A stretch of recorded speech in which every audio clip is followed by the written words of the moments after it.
What's good, YouTube? Cardfight King here, AQUA Life Baby, you already know. Today, guys, I want to do a tournament report for a tournament that I was involved in this past Saturday when I took my Blue Waves for their debut tournament. Now, the build that I took was different from the ones you guys saw on the channel previously. I got in some good play testing, and I had edited the deck a bit, changed up a few cards here and there. As I am trying to get better with the deck, I'm trying to discover the focus and the play style of Blue Wave style Aqua Force. So, it's all a part of getting better. So I added in some cards. The deck was running a bit more smoothly, and so I wanted to give that build some good field work, see how it reacted to the meta, work on my plays, my play style, as well as confirm a few thoughts I had going into the tournament, but I'm going to explain those in the next video. So without further ado, let's get started. Alright guys, so as you guys know, my meta is heavy on field control and field destruction, so prepare for a lot of that. Round 1 I played against Machining Mega Colonies. I was able to win that matchup 2-0. Pretty much, one game, both games, game 1 I top decked a grade 3, was able to ride that after getting destroyed. Was able to ride Anger Boil actually, and use his then stride, and then use his stride break ability, and was able to go into Tetra Boil and finish off the game after ripping a double crit early on in the game. And then game 2, my opponent opted not to go into Destroyer. I'm not sure if he had another one or not, but opted not to go into Destroyer. He decided to Legion and go for the Persona check to stun a Vanguard with that Legion.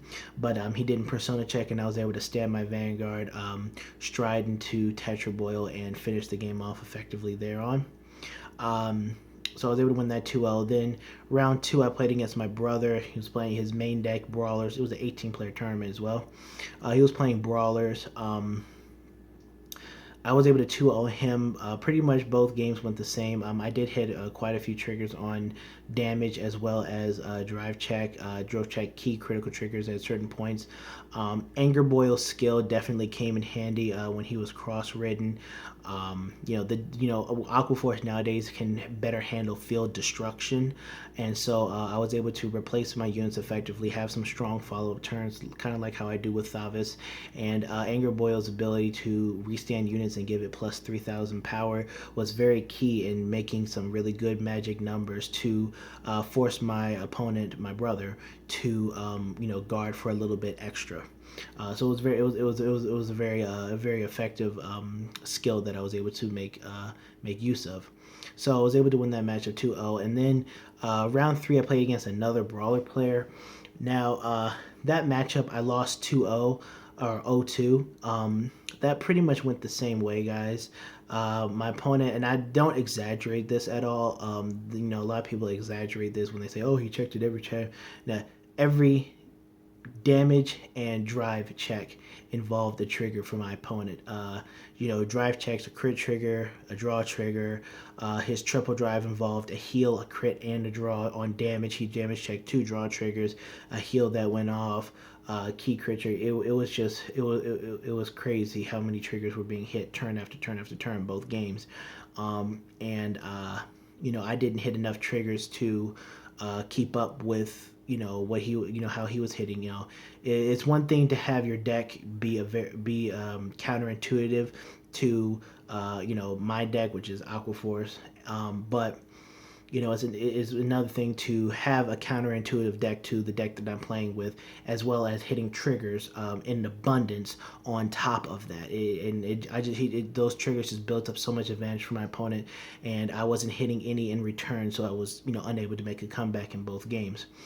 So I lost that 0-2, and then the final round 4, I played against Dark Face Mega Colonies. I lost that matchup 1-2. Now, game 1, I was able to win due to my opponent decking out, because that deck has a ton of draw power. But my opponent overdrew, so he decked out. I was able to outlast him. Game 2 came down to where my opponent had 2 cards in deck, 2 16k columns. I couldn't intercept because he had that grade 2 out that prevents me from intercepting.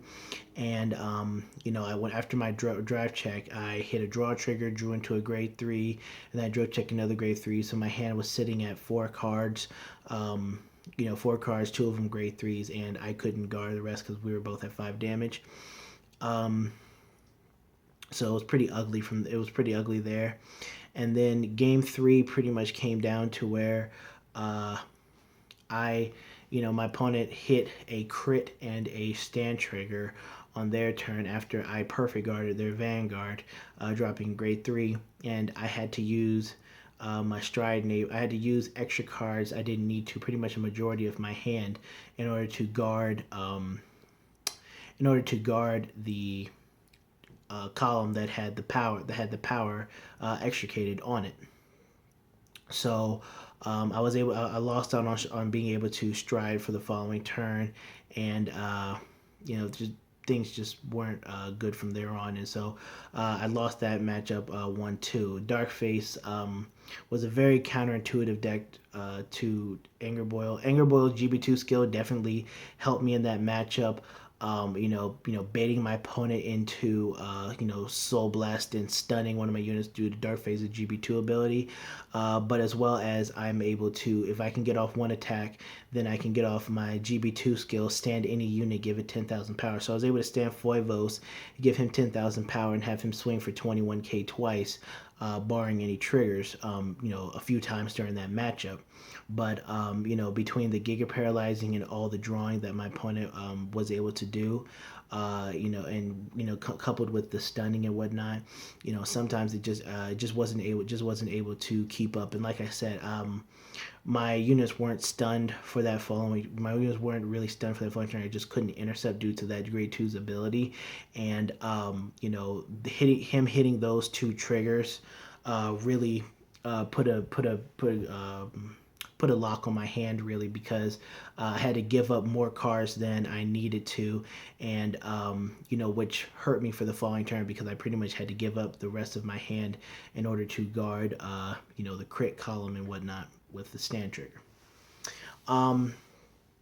So that was it, guys. I went 2-2 overall in the tournament, missed out on top 8. That is completely unacceptable to me. I have a lot of work to do. I am not happy with that. You guys know I'm a competitor, and I hate not topping. But I understand that it was a debut tournament, and I do have some things to work on in terms of the focus of my deck, in terms of the playstyle and whatnot, and as well as my build. But 2-2 is very unacceptable for me, guys. I'm still trying to get better with the deck, but that's not an excuse for going 2-2. A lot of things that happened, as to why I lost were out of my control.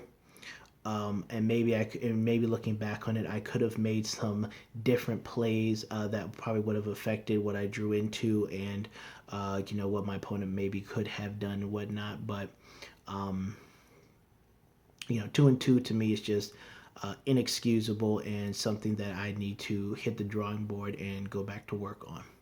But that also confirmed a few things for me, guys, and I'm going to explain that in the next video. So hope you guys enjoyed the tournament report. If you guys want to see my latest build of Blue Waves that I took to the tournament, please let me know in the comment section below, and I will post that for you. I might change up a few more cards in the deck, but I will show you guys the build I ran. But I will show you also, guys, if I do change up anything from how I have it now, I'll show you guys what I changed in the deck. So, Cardfight King, I'm out. Peace. See you next video.